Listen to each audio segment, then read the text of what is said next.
Bueno, muy buenas tardes de este miércoles 8 de octubre de 2025. Buenas tardes aquí en Caracas, en España. Son las 8 de la noche, Mario. Sí, Eh, las ocho son. eh, bueno, tenemos la muy grata compañía del compañero Mario Espinosa Pino. Mario Espinosa, eh, esta es una actividad que estamos organizando a propósito del centenario de Manuel Sacristán, muy importante pensador, filósofo, activista español, marxista. Eh, Manuel Sacristán nació el 5 de septiembre de 1925, es decir, hace poquito más de un mes se cumplieron 100 años exactos de su nacimiento. Y bueno, Sacristán murió el 27 de agosto del 85 en Barcelona. Eh, entonces hemos estado conversando durante el último mes con Mario, y le solicitamos bueno, que compartiera con nosotros algunas reflexiones a propósito de la obra de Manuel Sacristán y felizmente aceptó. Es un gusto y un honor, Mario, tenerte con nosotros. Mario Espinosa Pino es filósofo, docente e investigador. Su campo de investigación abarca los ámbitos de la filosofía política, el marxismo, la decolonialidad y el derecho a la ciudad. Es doctor en filosofía por la Universidad de Granada. Ha publicado en diversas revistas especializadas, así como en diversos medios de prensa españoles. Es miembro del Consejo Asesor de la revista Información y Debate, así como de la revista Viento Sur. Participa habitualmente como analista político en el programa de actualidad El Tablero de Canal Red. Como editor ha publicado Contribución a la crítica de la economía política en el año 2010, artículos periodísticos de Karl Marx en el año 2021 y Espinosa Contemporáneo junto a Montserrat Galcerán en el año 2009. Ha participado en diversas obras, entre ellas Hacer vivir, dejar morir, biopolítica y capitalismo del año 2010, Manuel Sacristán, Razón y Emancipación del 2017 y El pensiero de Karl Marx, Filosofía, Política y Economía, una edición en italiano, como su nombre lo sugiere, 2018. Junto a Raquel Rodríguez publicó De la especulación al derecho a la vivienda en el año 2017 por la editorial Traficante de Sueños, y actualmente prepara la publicación de una obra sobre la labor de Karl Marx como periodista para la editorial ACAL. Mario ha titulado su conferencia Atravesar la encrucijada, el marxismo crítico de Manuel Sacristán en el centenario de su nacimiento. Aquí estaremos muy pendientes, Mario, de la próxima publicación de tu libro sobre la obra periodística de Marx. Bueno, de nuevo, hermano, muchísimas gracias por acompañarnos y te dejo en el uso de la palabra. Nada, gracias a ustedes por la invitación. Es un honor para mí participar en esta charla sobre Manuel Sacristán en su centenario. La verdad que es un honor estar aquí en el Centro de Estudios para la Democracia Socialista y poder compartir con ustedes algunas reflexiones en torno a Manuel Sacristán, pero también en torno, sobre todo, a su trayectoria y bueno, como dice el título, atravesar la encrucijada. Voy a intentar elaborar una aproximación al pensamiento de Manuel Sacristán a través de diversas encrucijadas en su vida. Esta cuestión de la encrucijada viene de una frase de Paco Fernández Güey, que fue uno de sus amigos y discípulos, que decía que Sacristán no era de ínsulas, sino de encrucijadas. Lo decía en un texto muy bueno al que hago referencia, digamos, también en el título. Y bueno, pues es también, pues la verdad que un placer poder hablar sobre Manuel Sacristán, que es una figura del marxismo español, por desgracia aún no suficientemente conocida. Sigue siendo un autor más conocido sobre todo, y vamos, por sus traducciones y por sus ediciones, como es lógico, porque uno de los trabajos fundamentales de su vida fue el ser editor y traductor. Es decir, ahora hablaremos un poco de ello, pero quizá, y quizá por la fragmentariedad de sus prólogos, de sus trabajos, no se ha conocido tanto lo que son las líneas maestras de un pensamiento que creo que además tiene mucho que decir en una etapa como la actual, caracterizada por un régimen tremendamente bélico a nivel global, ¿no? Sus últimas obras trataban precisamente sobre ecologismo y pacifismo, siempre desde una perspectiva anticapitalista, y creo que en una época como la actual también es pertinente recuperar su figura, ¿no? Como os decía, yo lo que voy a intentar es aproximarnos a la obra de Manuel Sacristán, abordar su trayectoria, intentar acotar su producción dentro de la generación de intelectuales en las que se desarrolló su pensamiento e ir viendo algunas de sus obras y de sus producciones más importantes.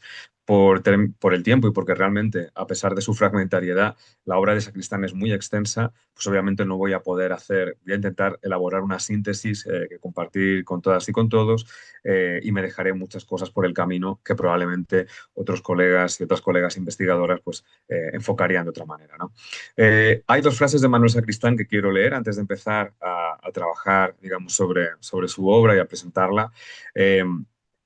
La primera es una anotación que hizo a una obra de Lucio Coletti que dice así: no se debe ser marxista, Marx, ¿no? Recuerdan, ¿no? Aquella frase de Marx de solo sé que no soy marxista, ¿no? No se debe ser marxista. Lo único que tiene interés es decidir si se mueve uno o no dentro de una tradición que intenta avanzar por la cresta entre el valle del deseo y el de la realidad en busca de un mar en el que ambos confluyan. Y luego, esta frase es de una clase de Manuel Sacristán. Por suerte se han ido editando muchas grabaciones de sus clases, que son maravillosas y son una contribución increíble que muestra una labor pedagógica impresionante en términos, por ejemplo, de pensamiento económico. Y en uno de los textos en el que intentaba contraponer pues, distintas concepciones de la economía, habla del concepto de dialéctica y dice: un pensar dialéctico tiene que ser, por fuerza, poético, en sentido griego, es decir, productivo, creador.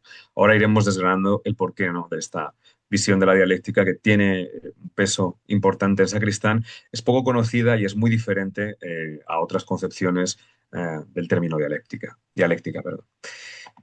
Bueno, Manuel Sacristán, como decía Reinaldo, nace en 1925 y muere en el 85. Sobre todo, digamos, Sacristán fue un autor que lo hizo todo, le tocó hacer de todo básicamente en su vida. Fue editor, redactor, traductor, filósofo y militante comunista. Todas estas cosas tuvo que hacer. Fundamentalmente como editor, redactor y traductor se ganó la vida durante mucho tiempo.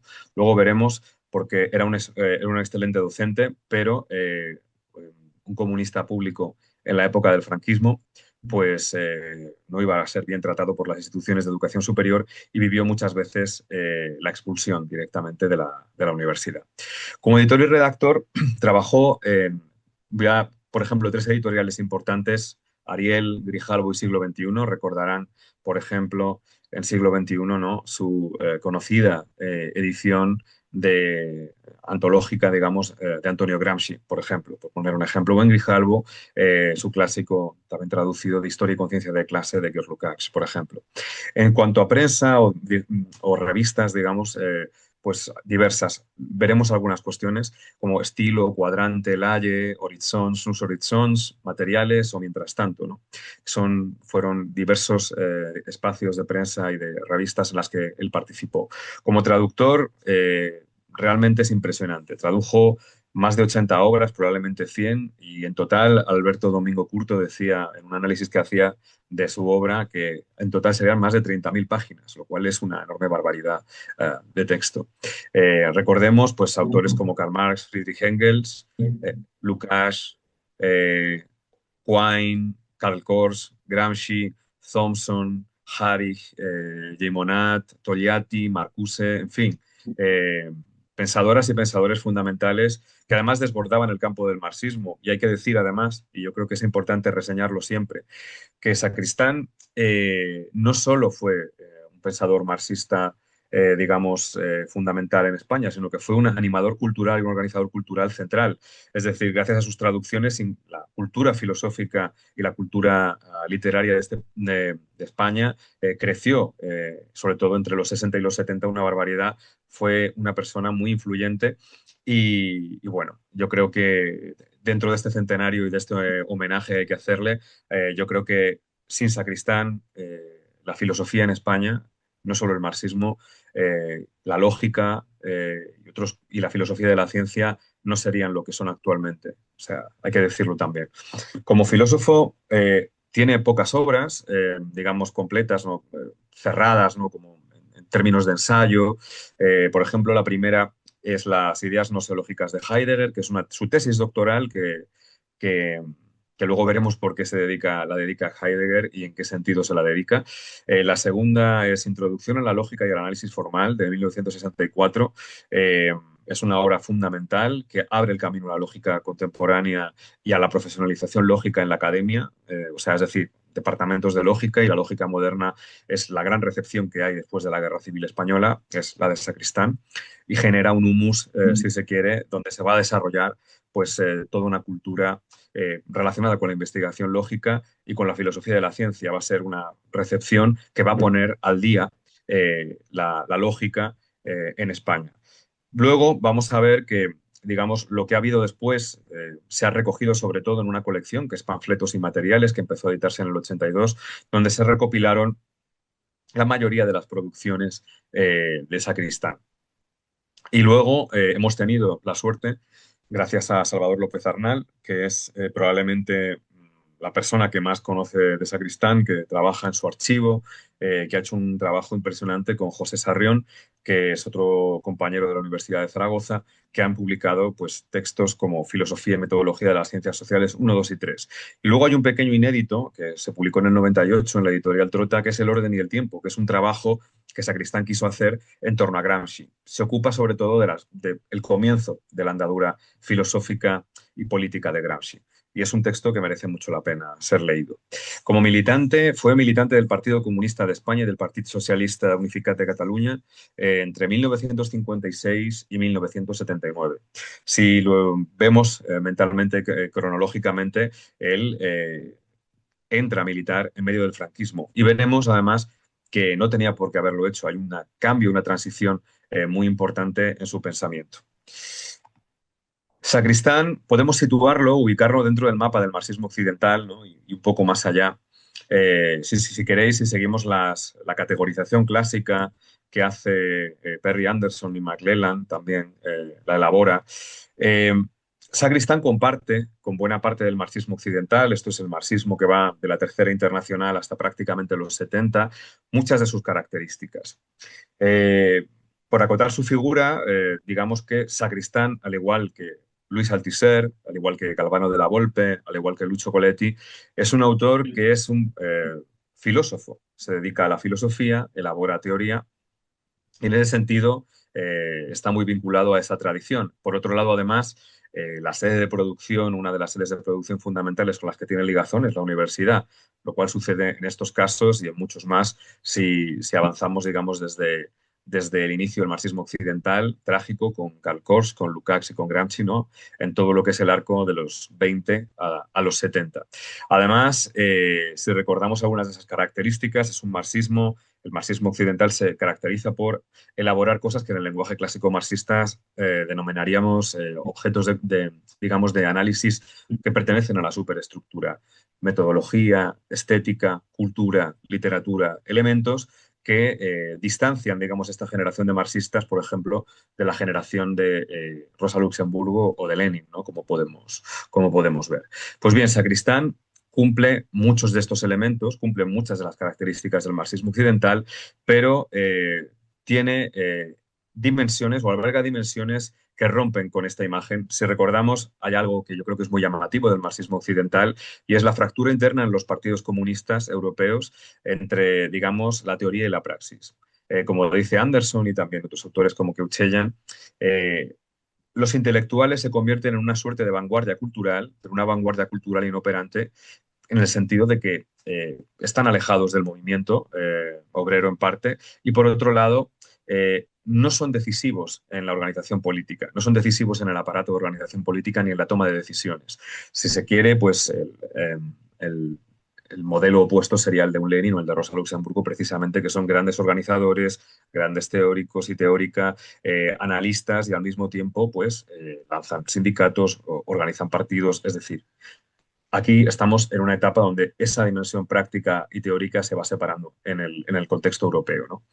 En el caso de Sacristán es distinto, y esto me gustaría dejarlo claro, porque él es un intelectual militante y un intelectual orgánico del PC y del PSUC en medio de la dictadura franquista. ¿Qué significa esto? Sacristán no pertenece a ese tipo de vanguardias culturales como lo pudo ser Althusser, con todo el respeto para su pensamiento, o Lucio Coletti, sino que es un autor que, desde que entra en el Partido Comunista, además asume puestos directivos como organizador cultural, y eso implica militar en la clandestinidad y trabajar, como él pensaba en aquella época, luego veremos por qué, en construir una cultura comunista y en fundar una dimensión, si se quiere, hegemónica en el marco tan opresivo y tan difícil de la propia dictadura. Es decir, hegemonía es construir con sindicatos, construir con el movimiento obrero, construir en espacios culturales, en todos los espacios que se abrían, intentar intervenir. Y al mismo tiempo intentó generar una escuela de formación dentro, en la medida de sus posibilidades, del franquismo. Hay que entender que todo esto es en medio de la clandestinidad, lo cual enmarañaba y dificultaba el trabajo de militancia, pues una barbaridad.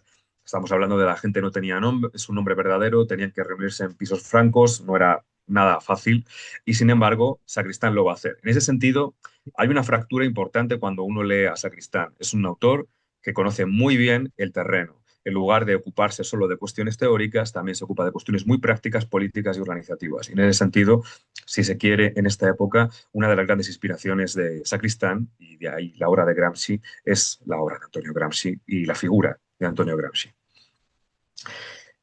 Hay otra anomalía que yo creo que es interesante, y ahora veremos más adelante por qué, y es que la formación de Sacristán dentro de ser un marxista y un germanista es atípica. Es decir, es muy atípica porque es un autor cuya formación fundamental y profesionalización inicial en filosofía es en el marco de la lógica, en el marco de la matemática y de la lógica. Es un autor que conoce muy bien el neopositivismo, que conoce muy bien a Russell, conoce muy bien a Quine, conoce muy bien toda la filosofía analítica, y es uno de los grandes introductores de la filosofía analítica en España, pero tiene una recepción de la misma muy original y muy distinta. Yo creo que solo un autor como Ludovico J. Monat, que trabajó digamos, con el Círculo de Viena, tenía una formación similar, pero desde luego no era un militante como Sacristán. Por cierto, me remitía antes a las dificultades de la clandestinidad. Sacristán va a decir en una entrevista, creo recordar que es la entrevista que hace con Dialéctica en México en 1983, que él no tenía tiempo de nada. Tenía tiempo de escribir en una sentada, tenía que hacer artículos cortos, textos rápidos, porque no sabía muy bien qué iba a tener que hacer después. Eh, Dentro de las tipologías de la intelectualidad, si queréis, dentro de la sociología de los intelectuales, Keuchelian, por ejemplo, tiene una visión, no sé si habéis leído la obra de Hemisferio Izquierda, tiene, yo creo que, pistas interesantes, se la puede considerar una continuación del trabajo de Perry Anderson en Tras las huellas del materialismo histórico y consideraciones acerca del marxismo occidental. Elabora una tipología de intelectualidad crítica y de izquierda, intentando la posición política de autores y autoras a partir de los finales de los 70 y 80. Sacristán está en medio de de varias tipologías.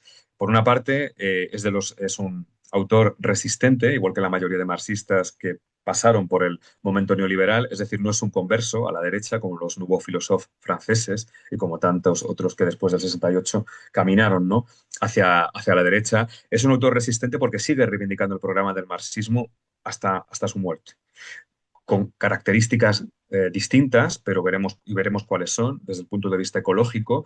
Pero es un autor que, como por ejemplo Daniel Ben Said en Francia, aguantó el tirón y la dureza de lo que fue el comienzo del neoliberalismo en Europa. Y en el caso de España, además, lo que fue la transición. La transición fue un problema, una fase desde el 75 hasta el 83, más o menos 82, que se estabiliza la sociedad española. Fue un proceso muy duro donde muchísimos excomunistas se pasaron a la derecha o hicieron otro tipo de, digamos, juegos hacia el liberalismo. Sacristán no va a ser el caso en absoluto. Pero es un autor que dentro del marxismo occidental es raro porque es un dirigente, va a ser un dirigente, va a formar parte del comité del PSUC. Entonces, en ese sentido, pues es una rara avis en Europa como marxista occidental, no lo sería en Latinoamérica, pero sí en Europa. Y por otro lado, es un sujeto tremendamente innovador porque empieza a integrar objetos de reflexión diferentes que no estaban en el marco del marxismo de la Tercera Internacional, que sigue presa de un modelo de crecimiento de las fuerzas productivas tremendamente desarrollista. Lo que va a hacer Sacristán precisamente es introducir el vector ecológico y el vector de la reproducción social dentro del pensamiento marxista. En ese sentido, es un autor que por desgracia murió demasiado pronto porque yo creo que podría haber dado muchísimo. He elaborado una tentativa de periodización para que veamos un poco el desarrollo del pensamiento de Sacristán y nos acerquemos al marxismo de Sacristán y a su formación.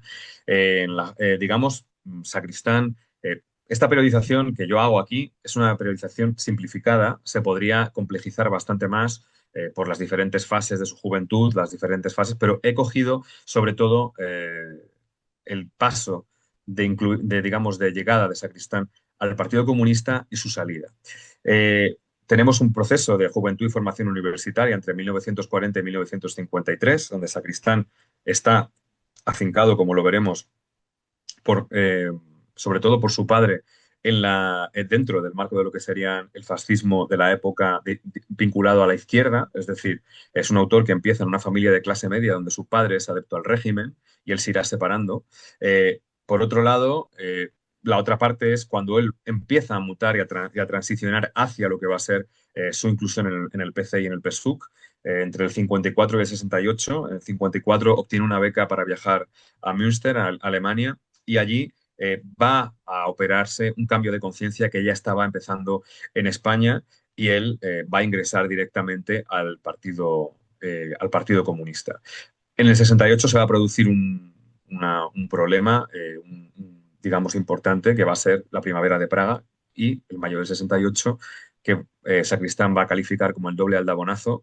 Para él va a ser una crisis absoluta y va a dejar, sobre todo por la primavera de Praga, la dirección, los puestos directivos que tenía en el PSUC y va a quedarse como militante de base durante 10 años y finalmente abandonará el Partido Comunista 10 años más tarde, haciendo poco ruido, porque no era un autor que quisiera perjudicar demasiado al PC. De hecho, en su carta de dimisión, si la leemos, va a decir que él entiende que el Partido Comunista Español tiene una visión buena, pero en términos de burocracia y en términos de ciertas decisiones, piensa que hay varios problemas. Entre ellos, por ejemplo, la adopción de la bandera española en la transición y un poco ese proceso de adaptación del PC en la transición que lo convierte en una formación cada vez más plegada al juego democrático y cada vez, digamos, más laminada de bases, vamos a decirlo así de manera general. Finalmente, en esa época de crítica, ruptura y renovación, que es cuando reformula el marxismo crítico, va a ser durante esos 10 años de pertenencia de base y sus últimos años de ruptura con el Partido Comunista, donde él va a incluir toda esa dimensión ecologista y en parte feminista por Giulia Dinolfi, por su mujer, que trabajaba también sobre temas de feminismo. Va a ser de los primeros autores en España dentro de la cultura marxista que incluye esa dimensión tan central en el pensamiento marxista. Más o menos este sería el esquema, como os digo. Vamos a abordar estos tres periodos o momentos y en ello pues, vamos a intentar aproximarnos a ese marxismo de Sacristán. Como os he dicho, y antes de empezar, el marxismo de Sacristán va a ser muy especial en el sentido de que él tiene una formación en teoría de la ciencia muy fuerte. Sin embargo, no va a acabar siendo un filósofo marxista analítico como los que pueden ser los del grupo Septiembre, ¿no? O sea, como por ejemplo Cohen u otros autores un poco de ese Gerald Cohen, o autores de esa línea como Eric Olin Wright. Va a seguir siendo un comunista digamos, con una apuesta en un comunismo fuerte, ¿no?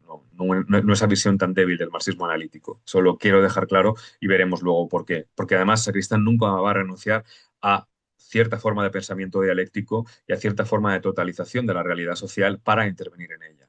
Luego veremos que él lo que va a intentar es poner la ciencia, y él va a entender que Marx ha hecho eso, al servicio, es decir, el conocimiento al servicio de la praxis.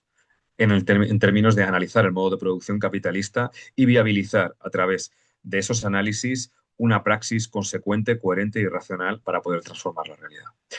Bueno, Al comienzo, Sacristán pertenece a una familia de clase media que estaba vinculada al régimen, es decir, al franquismo, más en concreto, no al franquismo, digamos, institucional más fuerte, sino al fascismo falangista, y porque su padre era el director del Frente de Juventudes de Barcelona, y él, un poco por siguiendo la línea paterna, se va a integrar en ese Frente de Juventudes, demostrando desde el principio una serie de dotes de liderazgo y una mirada, digamos, es un poco lo que se ha llamado, se ha venido a denominar la izquierda falangista, una mirada, digamos, mucho más social, pero obviamente dentro del esquema falangista de renovación de la nación, de toda esa visión autoritaria y fascista del Estado, ¿no? Sin embargo, siempre va a haber una visión próxima hacia el proletariado o próxima hacia las clases trabajadoras. Él empieza en el Frente de Juventudes y poco después, ¿no? En el 40, se va a ir hacia el Sindicato Español Universitario, ¿no? Hacia el SEU, que es el paso previo a ingresar en lo que sería Falange. Nunca va a militar en la Falange. O sea, él, en ese momento él va a trabajar en el SEU. De hecho, en el SEU va a publicar, dentro del marco del SEU, vamos a decir, él va a publicar dos obras, o sea, perdón, dos revistas, va a participar en ellas como animador y además como redactor, que son Estilo y Cuadrante, que funcionan durante 2 años y un año, que cifran el proceso de compromiso con esa izquierda que quiere una revolución que no se ha dado, una revolución pendiente, van a decir los falangistas, digamos, más críticos con Franco. En el franquismo hubo un momento que Franco tomó la decisión básicamente de arrinconar a Falange, digamos, al fascismo inicial y a apostar por el nacionalcatolicismo. En ese momento, digamos que Sacristán es joven, es muy joven y está totalmente vinculado a esa cultura, pero empieza a operar en él un cambio importante. Cuento una anécdota que señala Juan Ramón Capella en su biografía de Sacristán y también en algunos textos. Sacristán rompe precisamente porque de motu propio decide acercarse a obreros de izquierdas en un momento dado. Eso es visto como un escándalo en el SEU y las tres personas que se acercan a estos obreros son señaladas directamente por Falange como personas a quitarse de en medio. Una persona se suicida, uno de estas tres personas se suicida, la otra desaparece y el único que sobrevive, digamos, a ese proceso, como le contó Sacristán a Capella, es Sacristán, que tiene que enfrentarse casi en duelo con un falangista que decía que lo iba a matar, ¿no? El gesto era pasearse por la universidad con una pistola en la mano diciendo que era para Manuel Sacristán, para que nos hagamos cargo de la situación del fascismo que había en la propia universidad, ¿no? O sea, Sacristán rompe a partir de ahí, empieza a romper. Esto se da entre el 45 y el 47. Él sigue trabajando entre Estilo y Cuadrante y luego se elabora otra revista que es Laie, que es fundamental para la vida catalana y barcelonesa, donde surge la generación de los 50, en fin, nombres muy importantes dentro de la literatura española y catalana, pero hay una cuestión importante en este proceso y es ¿qué hace Sacristán? ¿Qué piensa Sacristán en esta época? ¿Qué está haciendo en ese momento en el que abandona esas ideas, digamos, fascistas más cercanas a un concepto de justicia social fascista? Eh, Estudia filosofía y estudia sobre todo dos autores que son fundamentales, sobre los cuales publica en Laie. Laie, como digo, es una revista fundamental. En Laie publica dos textos, voy a resumirlos, los dejo aquí, luego si queréis os envío el PowerPoint, no voy a leerlos porque si no me voy a demorar demasiado, pero sí comentaré alguna cosa. Las dos influencias fundamentales en esta época de Sacristán son Heidegger, Martin Heidegger y Ortega y Gasset, y José Ortega y Gasset. El gesto de vincularse con José Ortega y Gasset es un gesto provocador, porque lo que hizo el franquismo, hay una obra, por cierto, que si se quiere comprender la filosofía española de posguerra, para mí es fundamental, es de José Luis Moreno Pestaña, se llama La norma de la filosofía y es sobre la constitución del canon filosófico posterior a la guerra civil. Ortega fue una figura absolutamente denostada y discriminada por el régimen y fue un autor que digamos, se le echó y se metió a las universidades pues, el nacionalcatolicismo, el tomismo y una visión tremendamente escolástica de la academia. Reivindicar a Ortega era reivindicar lo mejor, digamos, para Sacristán del pensamiento que había caído con la guerra civil. Entonces, no porque Ortega cayera, Ortega vivió mucho más, pero de alguna manera fue la exclusión de ese pensamiento. Eso nos da la idea de una búsqueda próxima a un cierto vitalismo, a un cierto raciovitalismo, ¿no?, de Ortega, a una visión también de la constitución de lo humano, a una visión también de, digamos, apegada a la cultura, a las artes, y además a la esfera pública, cosa que despreciaba enormemente el nacionalcatolicismo y el franquismo.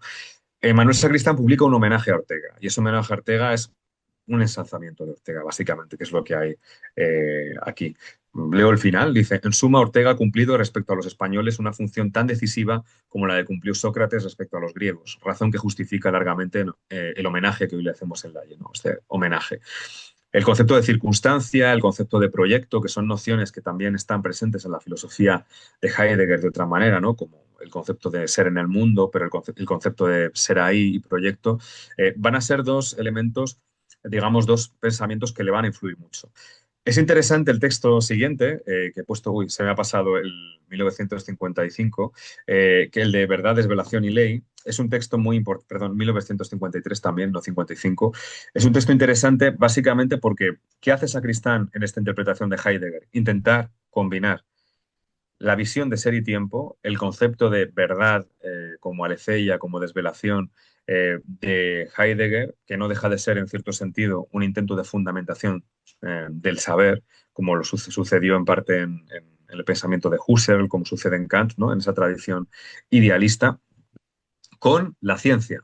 Es decir, una parte entera es una interpretación de ser y tiempo para decir que es compatible el concepto de verdad heideggeriano con los análisis de Russell, de Reichenbach y demás autores vinculados a las ciencias, donde va a acabar diciendo lo que aparece por aquí, ¿no?, que, bueno, Heidegger descubre un concepto de verdad más originario, y ese concepto de verdad más originario permite entender la ciencia como un modo de ser y un modo de conocer específico del Dasein, del ser ahí.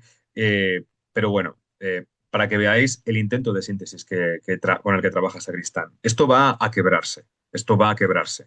Va a quebrarse sobre todo a partir de 1954, cuando Sacristán reciba una beca y pueda ir directamente a Münster a estudiar en Alemania con Heinrich Scholz, donde se va a formar en lógica. Pero ¿qué es lo más importante? No solo su formación profesional en lógica y filosofía de la ciencia y en investigación en matemática. Eso va a ser muy importante, por supuesto, y va a dar, digamos, va a cifrar en parte el estilo intelectual de Sacristán. Un estilo siempre eh, riguroso, metódico, claro, buscando siempre la claridad y al mismo tiempo muy pasional. Es una mezcla bastante curiosa, ¿no? Pero lo más importante es que él va a ser influido, sobre todo, por Ettore Casari, que es un lógico filósofo militante del Vichy, y por Hans Weins, que es un obrero y sindicalista del Partido Comunista Alemán, donde en su casa se producen reuniones. Esas reuniones son reuniones con las que Sacristán va a tener contacto profundo con la cultura marxista y en concreto con la cultura del Vichy, que le va a marcar muchísimo a lo largo de su vida. Es decir, el Vichy y Gramsci van a ser dos grandes modelos, un modelo de partido y un modelo importante de intelectual orgánico con los que va a trabajar. Este cambio va a hacer que en el 56 se afilie directamente al Partido Comunista y una persona que sale, digamos, de dejar el falangismo, que pasa un proceso de transición donde piensa a través de Heidegger, donde piensa a través de Ortega, de repente vuelve a España siendo un militante comunista. Además, rápidamente, por sus dotes de liderazgo y capacidad, que es algo que se destaca siempre, su capacidad de trabajo y sus dotes de liderazgo, va a ser, directamente va a tener un rol importante en la dirección del PSUC. Y se va a dedicar a hacer un trabajo intelectual, editorial y militante. Me gustaría recordar, por ejemplo, la primera traducción que se hace en España en dictadura de Marx, la hace Sacristán, y la hace justamente de los artículos periodísticos para el New York Tribune relativos a la revolución en España.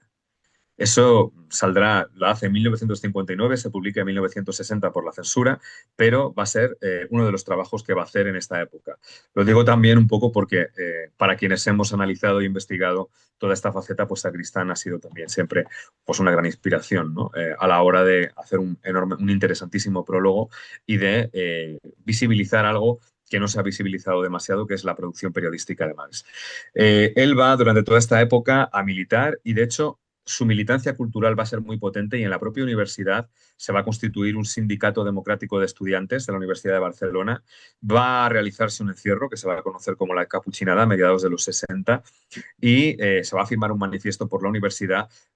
La universidad va a ser uno de los ejes que van a desafiar al franquismo y él va a participar como organizador en ese espacio. Ese sindicato verá la luz y se luchará y se sacará, como os digo, un manifiesto por las libertades cívicas, donde además Sacristán va a participar en numerosas discusiones en esa época sobre la universidad.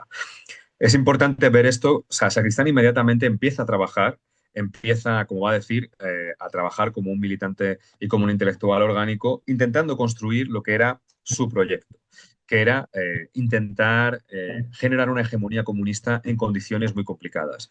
Como recordaba recientemente un historiador, Jaime Pala, eso es un imposible. Si pensamos lo que es el concepto de hegemonía, el intento de conquistar trincheras en la sociedad civil o en los aparatos hegemónicos del Estado, es en un momento de dictadura, es decir, donde hay una persecución, donde hay muertes, donde hay condenas a muerte, pues es muy complicado. Pero esa era su visión y su tarea.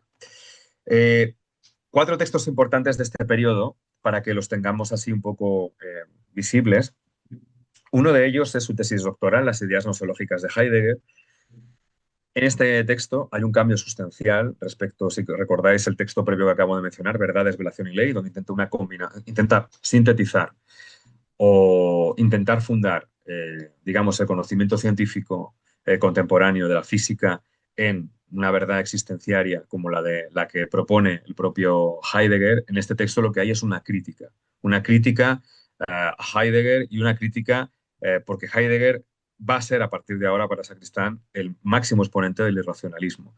Va a ver directamente, va a criticar sus posiciones noseológicas, sus ideas noseológicas, mostrando que el concepto de verdad que maneja Heidegger no explica realmente sus fuentes y tiene mucho más que ver con una especie de teología negativa que con otras cosas, sobre todo, ¿no? Es decir, tiene que ver con una noción tremendamente irracional que no permite, sobre todo por su crítica, la crítica heideggeriana al concepto de abstracción, es decir, impide pensar los mínimos conceptos o nociones matemáticos también, físicos, conceptualizar la realidad a partir de un concepto de verdad como el de Heidegger es imposible para estudiarla, para analizarla y para comprometerse en ese análisis. Entonces vamos a ver cómo abandona directamente ese paradigma y ya está dentro del marxismo. Un texto que es brillante y que es muy recomendable es La filosofía desde la terminación de la Segunda Guerra Mundial, donde examina todos los existencialismos de la época, la filosofía analítica y ya hace una presentación del marxismo, ya hace una presentación inicial de lo que es el pensamiento marxista vinculado, digamos, a la tradición marxista, ¿no? En esta época. Un texto que es fundamental, dos textos fundamentales que van a marcar, yo creo que el marxismo en España, uno y otro, la lógica, son la tarea de Engels en la Anti-Düring, que es, lo tenemos aquí, sale en editorial Grijalbo, obviamente editado en México, porque en España no se podía editar. Y este texto es un texto que su prólogo va a, como decir, formar toda una generación de marxistas en España. Y es un texto muy importante. Y además es un texto que elabora una crítica de Engels, que resitúa a Engels sin quitarle méritos, pero que muestra las diferencias entre el concepto de ciencia y el concepto de dialéctica. Ahora, luego iremos desgranando esto un poco. Bueno, ahora puedo hablar un poco de ello.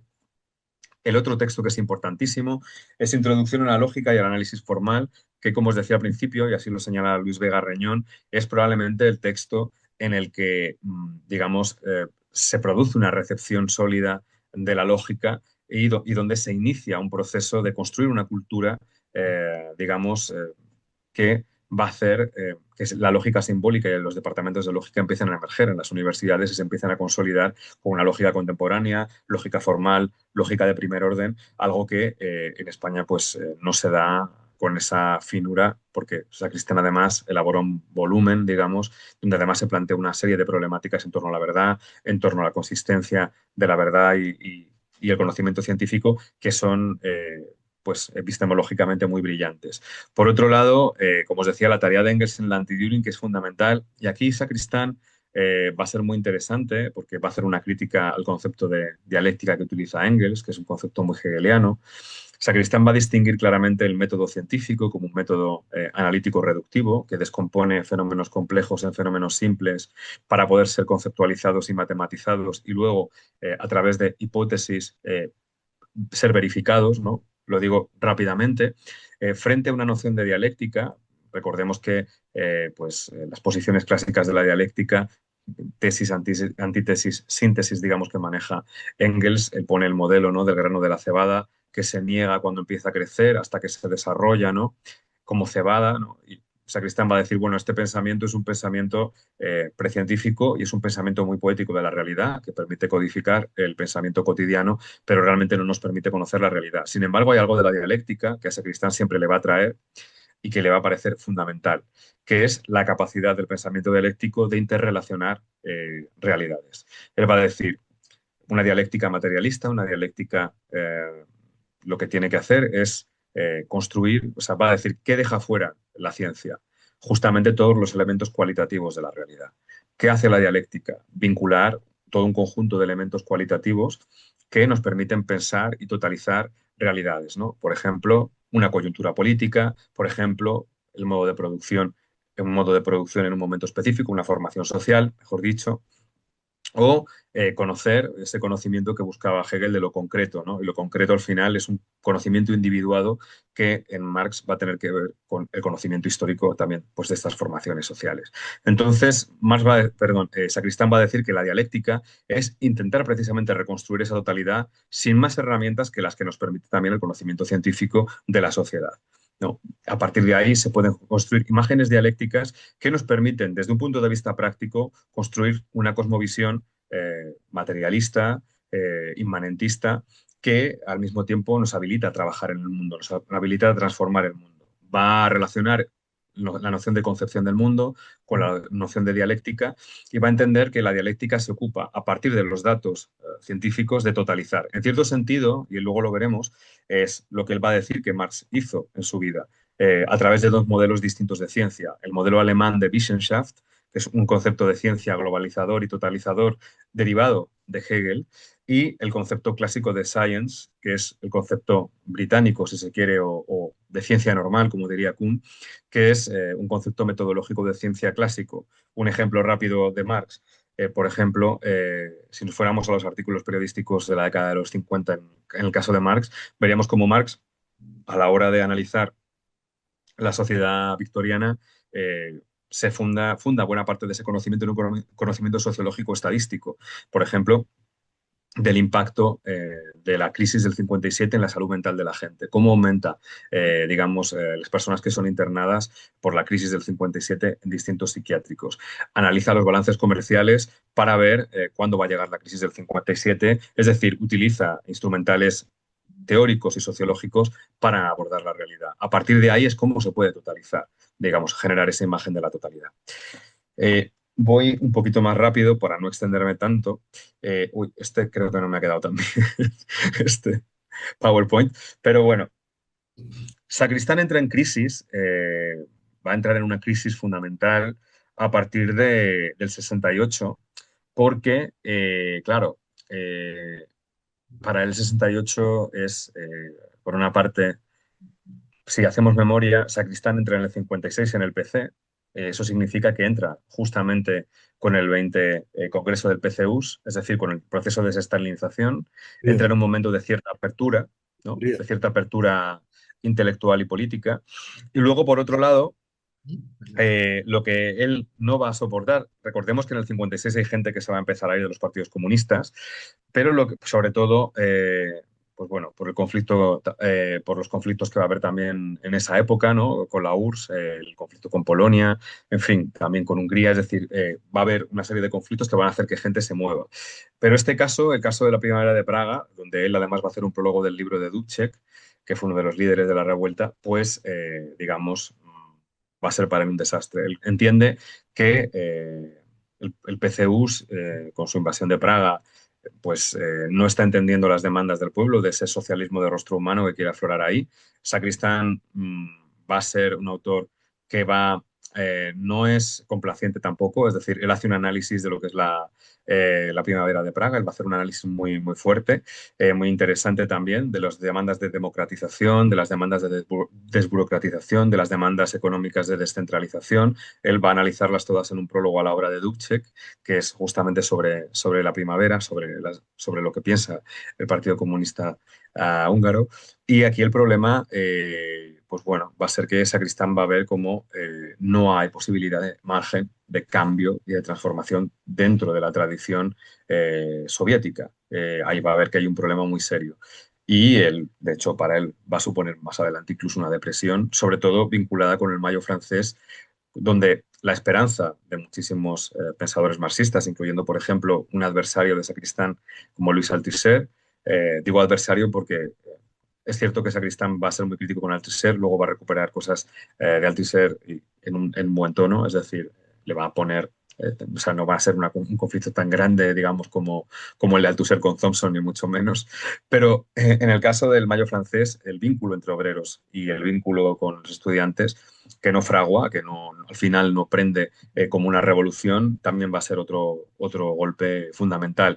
Por otra parte, también hay que ver que en el 68 justamente lo que entra en crisis también son las maquinarias clásicas burocráticas de los partidos comunistas y también de los movimientos de liberación nacional, justamente porque aparecen un conjunto de demandas nuevas, de nuevas realidades, vamos, desde la diversidad sexual a otro tipo de luchas urbanas en el caso de Francia, otro tipo de estatutos de trabajadores, en fin, va a ser un contexto que va a pillar con el pie cambiado a buena parte de los partidos comunistas europeos y en concreto el Partido Comunista francés. Eso supone un quiebre para Sacristán, que en ese momento, y sobre todo por la tibieza de la condena de Carrillo a lo que hizo el PCUS, va a ver que el PC ya no es su sitio y empieza a dejar de ser su sitio y va a renunciar a su puesto de dirección. Va a decir bueno, que él entiende, como os decía antes, que el partido entiende que la política que hace es buena,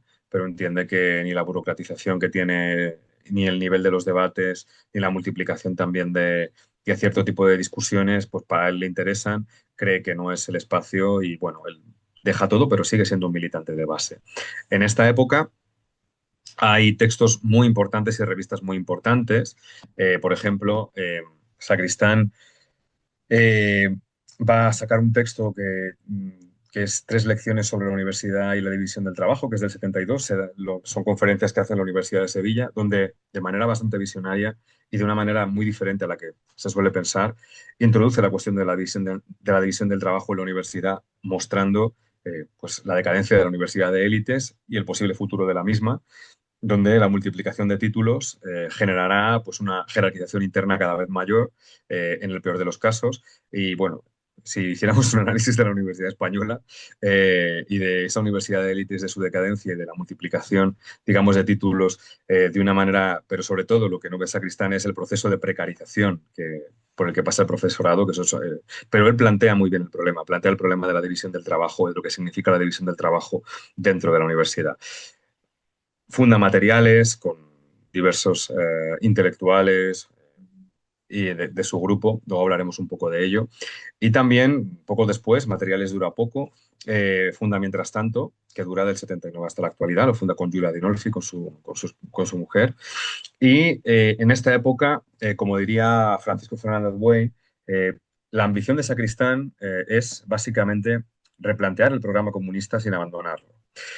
¿Y qué significa eso? Pues significa abrirlo a nuevas problemáticas que son centrales. Hablábamos de lo que se rompe en el 68 y justamente tiene que ver con el feminismo, tiene que ver con la diversidad sexual, tiene que ver con la ecología, tiene que ver con múltiples conflictos que se empiezan a transversalizar también y que Sacristán, que es un autor que a pesar, como él dice, de haber pasado un tiempo mudo o callado, muy callado, eh, no deja de auscultar los problemas sociales, no deja de estar, digamos, cerca de las bases, no deja de leer la realidad. Yo creo que eso es una de las cosas más finas que tiene Sacristán. Es un autor que se dedica a entender los conflictos y a entenderlos de una manera tremendamente rigurosa. Si analizáramos cómo lee, eh, por ejemplo los problemas de la o sea, de la guerra en la época, de lo que supone la bomba nuclear, los debates, por ejemplo, con Thompson. En fin, veríamos el nivel de complejidad que adquiere un pensamiento que trata de dar respuestas viables desde el comunismo. Es decir, nunca fue un autor que pretendiera abandonar el comunismo. Luego hará sus críticas, pero siempre estuvo ahí, siempre estuvo en ese marco. Sale del PC-PSUC en el 79 y en el 79 también publica, y bueno, un texto que para mí es fundamental, que es la comunicación a las jornadas de ecología y política.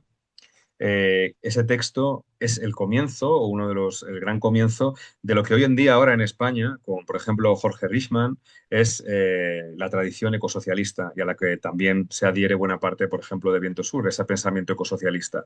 Es decir, un intento de pensar un ecologismo rojo, un ecologismo anticapitalista, ¿no? Sacristán está ahí, en ese proceso, ¿no? En este fragmento dice lo siguiente, y este sí me voy a detener un poco más porque me parece muy interesante.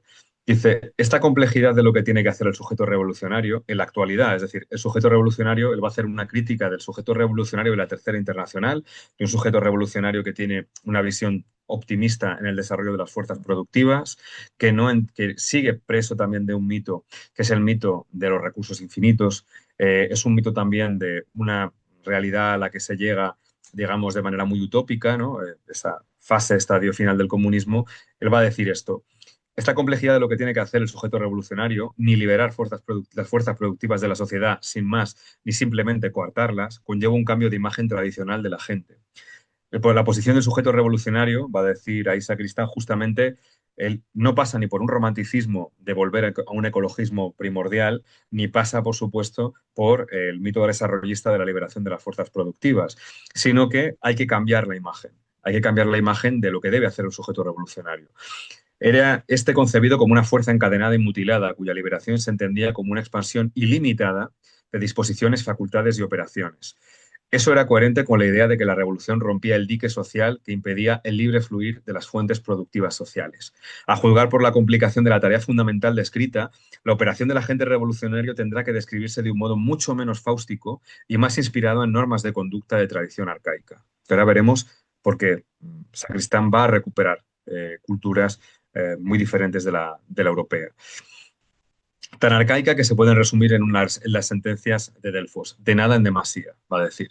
La verdad es que no tienen menor antigüedad las sentencias de insaciabilidad, pero estas estaban más presentes en el movimiento revolucionario moderno. Ser realista, que era lo imposible, repitió Mayo de 68. De modo que si esta reflexión no está completamente equivocada, deberemos proponernos la inversión de algunos valores de la tradición revolucionaria moderna. Es decir, lo que va a hacer Sacristán es repensar el programa del comunismo, no renunciar ni a la visión del modo de producción, ni a la visión de las fuerzas productivas y las relaciones de producción que tenía Marx, pero va a entender que las fuerzas productivas, en su ambivalencia y en un desarrollo tecnológico como el actual, son al mismo tiempo fuerzas destructivas por su impacto en el medio ambiente, por sus externalidades negativas que producen todo tipo de problemas, enfermedades y mutaciones climáticas. Y esto va a estar ahí ya. También va a haber una posición muy crítica con las armas nucleares. De hecho, igual que Ara Thompson, de alguna forma, creará un comité para, digamos, que no siga explotándose la energía nuclear en España. Va a luchar por ello también. Y en ese sentido se sitúa a la vanguardia de los movimientos sociales. Esta transición es una transición interesante porque también algunos otros autores la han tenido, pero yo creo que en Sacristán esa manera de escuchar a la sociedad es extraña. Es decir, él deja el partido no para hacer ese proceso de transición como un converso hacia la derecha, no lo hace tampoco hacia el liberalismo. Él lo que hace es vincularse con los movimientos sociales que entiende que son las raíces de un cambio posible a futuro. El trabajo de Sacristán es un trabajo serio, no cortoplacista. Es un trabajo de cambio cultural. Yo creo, y creo que es así, seguía en su mente con esa visión gramsciana, no tanto en el sentido de la reivindicación de la figura de Gramsci, que él entenderá que hay un fracaso en toda la Tercera Internacional, sino que lo que pensará, seguirá pensando en clave hegemónica desde abajo. Es decir, estar, acompañar, luchar con los movimientos sociales, elevar esa conciencia crítica, esa conciencia de cambio y de transformación. O sea, Sacristán va a estar ahí. Hay varios textos interesantes en esta última época. Voy a ir cerrando en breve. He intentado, como veis, hacer un intento de mostrar lo que sería una panorámica global. Centrarnos en problemas concretos sería mucho más complejo, pero sí me gustaría señalar un texto que creo que es fundamental y que creo que además es probablemente de los mejores textos que se han escrito sobre el concepto de ciencia en Marx y sobre el trabajo de Marx como filósofo y como científico social, que es el trabajo científico de Marx y su noción de ciencia. Es muy interesante este texto por muchas razones. La primera es que yo creo que Sacristán da con muchas claves que habían sido buscadas por el marxismo occidental, y pienso aquí justamente en sus pares de la época como Althusser, como de la Volpe o Coletti, pensadores que intentaron refundar la metodología de Marx, que intentaron de alguna manera generar nuevas lecturas de la obra de Marx, desarrollar una nueva conceptualización hermenéutica de su obra y, por otro lado, intentar modernizar la epistemología marxiana, ¿no? En el caso de Sacristán, él va a entender muy bien la evolución de Marx a través de tres conceptos de ciencia que se cruzan en su obra. Eh, Uno es el concepto de crítica, concepto joven hegeliano de crítica, de posición crítica, ¿no? De análisis crítico y literario de los textos. Otro va a ser el concepto de ciencia normal, de science, como comentaba antes, que es un concepto de análisis de datos, de integración de esos datos en una teoría, de puntos de partida teóricos y conceptos que permiten abstraer conocimiento de la realidad y situarlos en un marco teórico, en el caso de Marx, en la teoría del modo de producción, cuyo uno de esos desarrollos es su crítica de la economía política, ¿no? Su teoría del valor, eso por un lado, y luego un concepto que es el concepto alemán de Wissenschaft, que es el concepto hegeliano que le permite tener esa proximidad con el concepto de dialéctica y con esa noción de totalidad. Esto es interesante también porque la noción de dialéctica en Sacristán es una noción creadora, creativa, que tiene que ver también con el sujeto, con los conceptos que el sujeto pone en juego para entender la realidad. No tiene que ver tanto con una concepción hegeliana de dialéctica. De hecho, hay dos elementos que yo creo que son muy importantes en Sacristán. También lo destacaba Paco Fernández Way, su antiideologismo y su crítica de cualquier dimensión especulativa. Es decir, él, como persona formada en ciencia, va a entender que el concepto de dialéctica es una visión, una globalización de la sociedad, ¿no? Una totalización de la sociedad eh, a partir de la teoría del modo de producción y a partir de un conjunto de datos que somos capaces de organizar en torno a esa teoría. Recordemos esa teoría donde la economía es la, digamos, determinante en última instancia, donde la política, la ideología, la cultura, etcétera, forman parte también de una manera con un índice de determinación distinto, ¿no? De esa teoría, pero bueno, quiero decir que el concepto de dialéctica para Sacristán siempre va a ser importante por esa dinámica de totalización, ¿no? Va a decir, la dialéctica la practicaba Marx cuando escribía sus textos periodísticos e intentaba totalizar una coyuntura.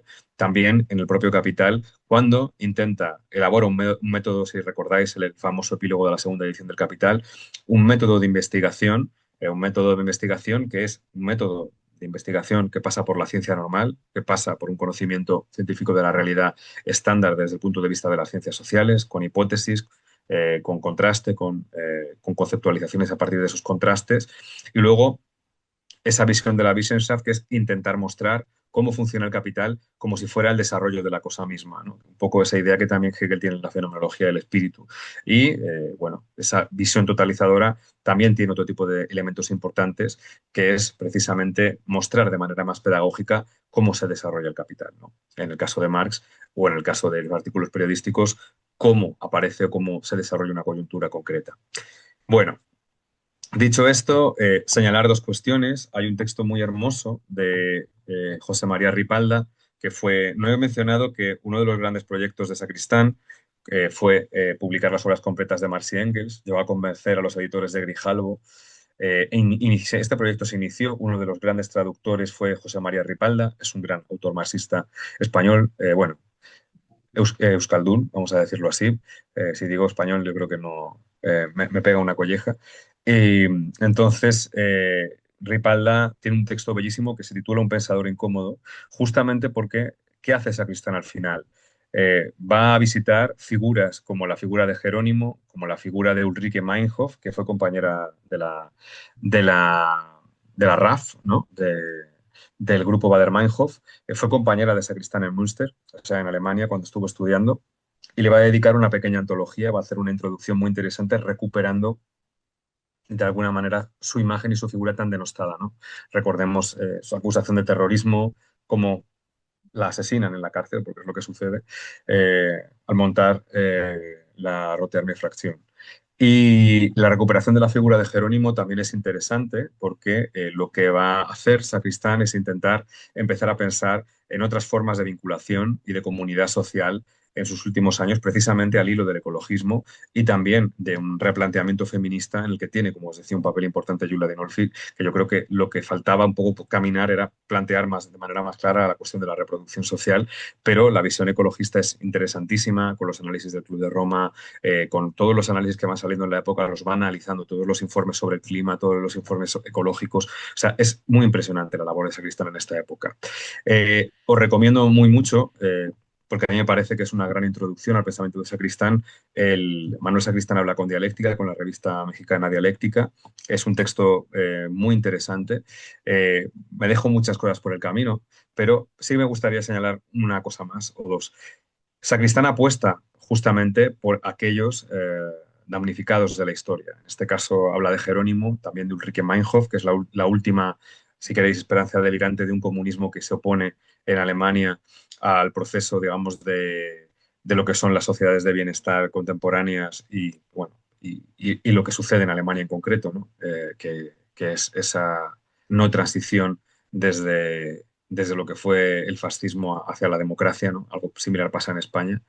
Eh, pero esas figuras son figuras, digamos, entre comillas, marginales, son figuras que no entran dentro de los cánones del marxismo clásico en Europa. Y él, además, va a elaborar algo que muy pocos autores han hecho, si bien de manera, yo creo, insuficiente, pero muy interesante, que es también tener una autoconciencia crítica del genocidio en América Latina y de esa idea imperial de conquista, donde él la va a criticar, ¿no? En todo el texto de Jerónimo, algo que no sucede, digamos, Paco Fernández vuelve a coger esa línea también, es algo que yo creo que además está por trabajar y por estudiar, porque es verdad que es un paso hacia una visión, digamos, postcolonial o crítica con el colonialismo dentro de unos países antiguamente metrópolis e imperios, ¿no?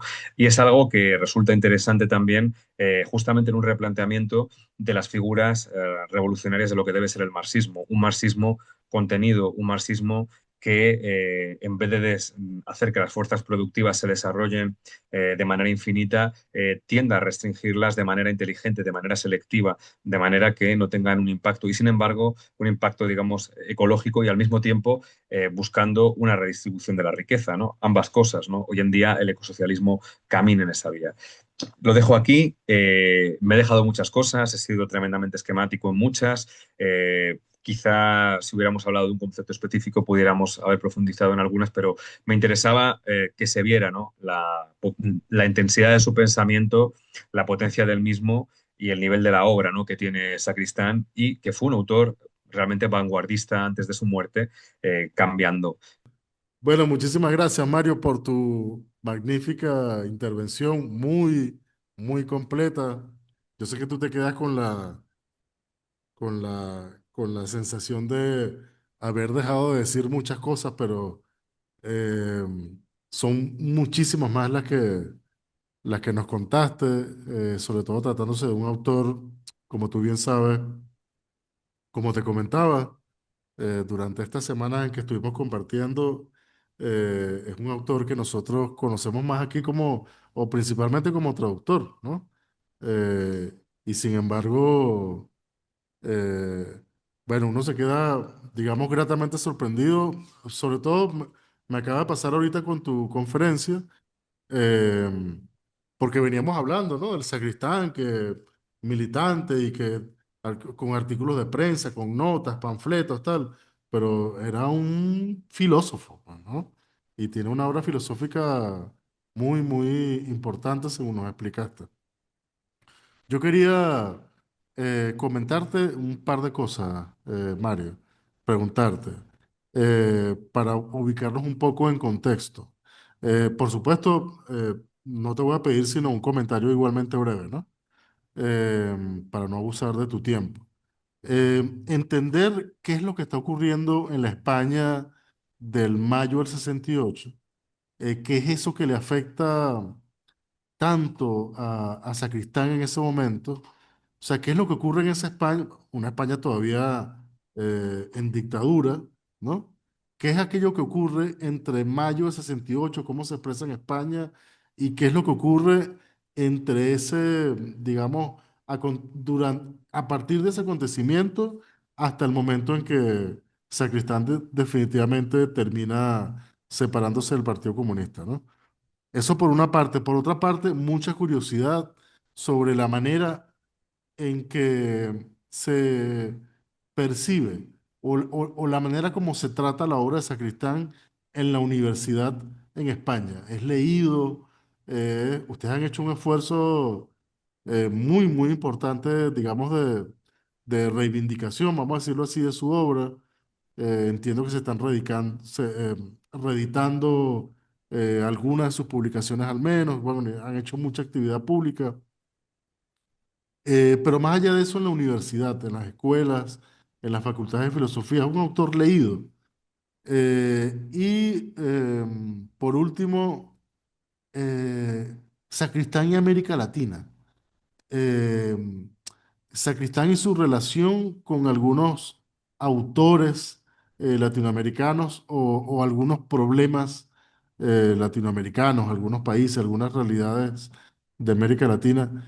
Y no sé si quieres comentar algo. Pero si quieres que intercambiamos, te comento y luego yo vuelvo a preguntar. Claro, de acuerdo, de acuerdo.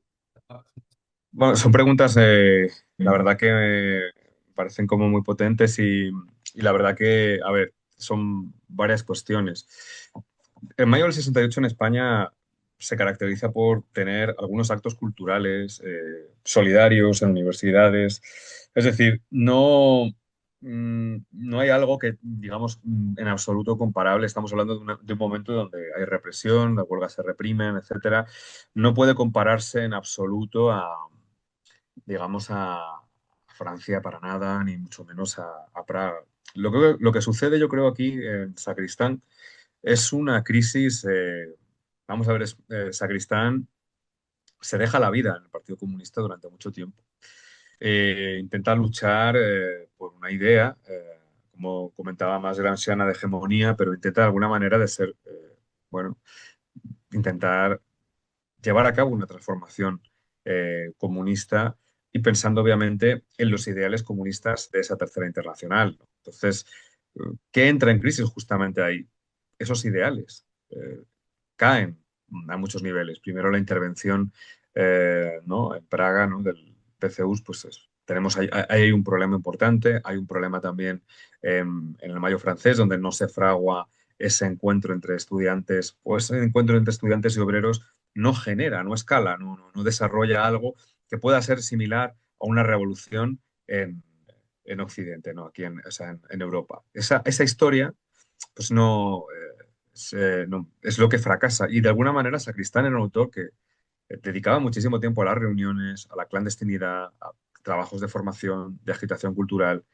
Para él es un fiasco vital y eso le va a hacer entrar en depresión, porque, bueno, es haber entregado tu vida a un partido y luego, desde mi punto de vista, no sería pagado. Esto, probablemente alguien fuera del Partido Comunista a lo mejor no decía lo que estoy diciendo yo, pero vamos, yo sí digo claramente que yo creo que Sacristán rompe por un desencanto muy fuerte.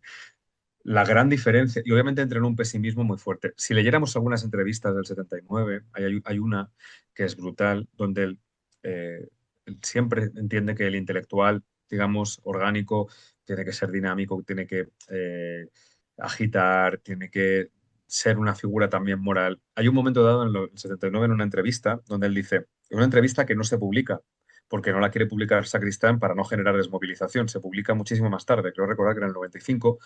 Dice, lo peor que hay son los intelectuales, son una panda de payasos siniestros. O sea, hace una crítica brutal a los intelectuales de la época. Se entiende, ¿eh? Se entiende cuando uno lee el proceso de la transición y el abandono también del comunismo por parte de sujetos que se pasan, ¿no? a pues, una visión mucho más derechista o mucho más adaptada a lo que era el contexto. Sacristán no lo hace. Sacristán es un tipo, creo que hay una palabra que se lo puedo definir muy bien, y es la de autenticidad, porque es una persona que no abandona. Si leemos la dialéctica, esta entrevista, vamos a ver que él sigue pensando con un esquema marxiano, pero reelaborado a partir de esa revisión del programa ecológico y del impacto de las fuerzas productivas en el, digamos, en el planeta, ¿no? Y el papel que tienen que cumplir los obreros pero es un papel comunista igualmente, ¿no? Él no sale de ese campo. Él sigue pensando en ese campo. El PSUV luego se rompe en un momento dado entre soviéticos entre prosoviéticos y eurocomunistas. No lo he comentado, pero una de las grandes críticas de Sacristán es al eurocomunismo. El eurocomunismo es básicamente la adaptación socialdemócrata en tiempos neoliberales del Pichí y del Partido Comunista Español. Y obviamente una persona educada en la Tercera Internacional que tiene un alma revolucionaria no puede aceptar eso y no puede aceptar una especie de socialdemocratización gradualista que incluso Sacristán va a entender que tiene objetivos democráticos, pues sí, bueno, más o menos loables, pero eso induce a una pasividad absoluta de la clase trabajadora e induce al mismo tiempo a entrar en un juego político donde la organización de clase no está tampoco preparada. Se va a convertir en lo que se convirtió, por otro lado, en España en la transición, ¿no? Una sociedad de clases medias, vamos a decirlo así, entre comillas, muy con varias comillas, pero es verdad que el sujeto político que orienta la transición española del franquismo a la democracia es la clase media, la sociedad de consumo, toda una serie de cosas que Sacristán yo creo que anticipaba y con la que no podía tener. Y obviamente el eurocomunismo iba a tener que transar con todo eso, iba a tener que negociar con todo eso. Y fue un desastre. El Partido Comunista se queda, en comparación con el Partido Socialista, pues en la transición de ser el gran partido antifranquista que lucha contra el franquismo, se acaba convirtiendo en un partido minoritario, o sea, directamente. Esto por un lado con el tema del 68 y el por qué, ¿no? Es un golpe psicológico muy fuerte. Pero luego, por otro lado, me preguntaba sobre las universidades. Yo voy a ser muy sincero. Yo tuve la suerte, yo me encuentro con Sacristán porque un discípulo de Sacristán, Jacobo Muñoz Veiga, fue mi profesor y luego amigo y maestro, y Montserrat Galcera Nuguet también fue amiga, militante, colega y gran profesora, probablemente la mejor marxista que tengamos por acá en España, con una obra enorme como La Invención del Marxismo, es una obra monumental. Entonces, ellos, Montserrat había estado con Sacristán en la Capuchinada cuando, como os comentaba, se organiza el Sindicato Democrático de Estudiantes. Hacen un encierro universitario y en ese encierro está Manuel Sacristán y está Montserrat. Ellos me transmitieron un poco la experiencia de lo que era el magisterio de Sacristán y a partir de ahí, pues luego fui conociendo a Salvador López Arnal, que no lo conozco en persona, nos conocemos por miles de cosas, miles de correos, pero con mucha otra gente que ha estado trabajando en la figura de Sacristán. Y realmente yo tengo la sensación de que no se lee a Sacristán. Ahora, este centenario, yo lo que puedo decir es que se ha hecho un esfuerzo monumental y lo ha hecho Salvador, lo ha hecho José Sarrión también, hay que reconocerles ese esfuerzo. Se ha hecho, Montserrat Galcerán también lo ha hecho, les envió un programa donde sacamos la figura de Sacristán, Centro de Gravedad Permanente, precisamente reivindicándola. Hemos intentado hacer homenajes por fuera de los espacios universitarios, también ahí en la universidad. Ahí el PC ha hecho numerosos homenajes también, el Partido Comunista. El Partido Comunista recupera hoy la figura de Sacristán, pero normalmente no se enfrentan a algo de quienes no venimos de esa tradición. Sí que lo hacemos, es el porqué de esa ruptura, ¿no? Que yo creo que es importante señalarlo. Pero por otro lado, yo creo que se ha conseguido perseverar en el tiempo y hacer que Sacristán esté en el mapa. Todavía falta que esté, bueno, hay una obra de Sacristán traducida al inglés por Renzo Llorente. En Argentina se han escrito obras ahora sobre Sacristán. El Petruccelli, por ejemplo, ha escrito una. Eh, se está logrando, ¿no? Una, digamos, internacionalización de su pensamiento, pero yo creo que en España durante mucho tiempo estuvo aislado, hubo un silencio enorme sobre Sacristán. Paco Fernández Güell lo decía muy claramente. ¿Por qué se aisló Sacristán? Por una parte porque pensaba a contracorriente muchas veces y por otro lado porque no dejaba de ser un rojo. Un rojo en la... Y lo de,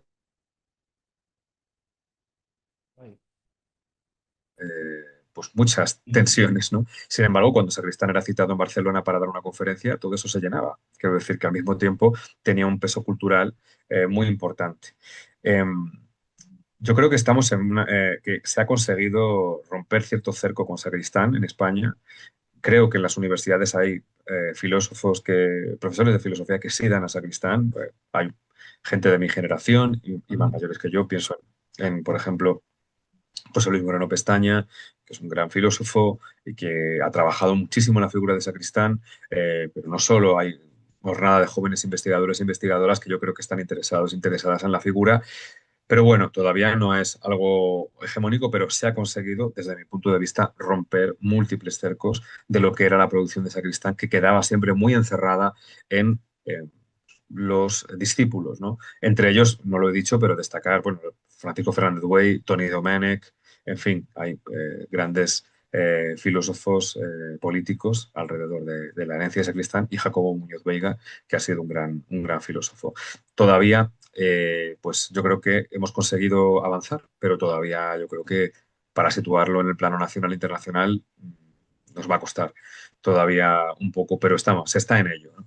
Y la última pregunta, Reinaldo, que me hiciste era, eh, ¿cuál era? América Latina, Sacristán y América Latina. Sacristán tenía un interés importante en América Latina, especialmente en México. Cuando era joven, estudió náhuatl y se hizo un diccionario de náhuatl, él porque quería aprender de la cultura náhuatl. Entonces él siempre tuvo un interés y al final de su vida,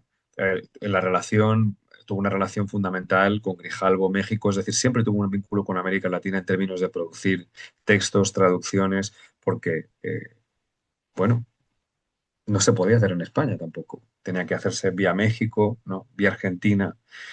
Y él tuvo un interés, yo creo que cada vez mayor al final de su vida, y yo creo que la muestra es el texto también, bueno, digamos, de intentar recuperar culturas amerindias para pensar en una visión ecologista digamos, del marxismo, donde entendía que se podía aprender también de múltiples culturas precolombinas para estudiar la relación con el medio y trabajar en formas de comunidad, además, distintas. Él, de hecho, propuso en un momento dado, frente a la inclusión en los partidos masiva, por eso decía que era un pensador contracorriente, que hubo en la transición, el intento de ensayo de comunidades, otro tipo de cuestiones donde entendía que se podían generar semillas para un futuro distinto, ¿no?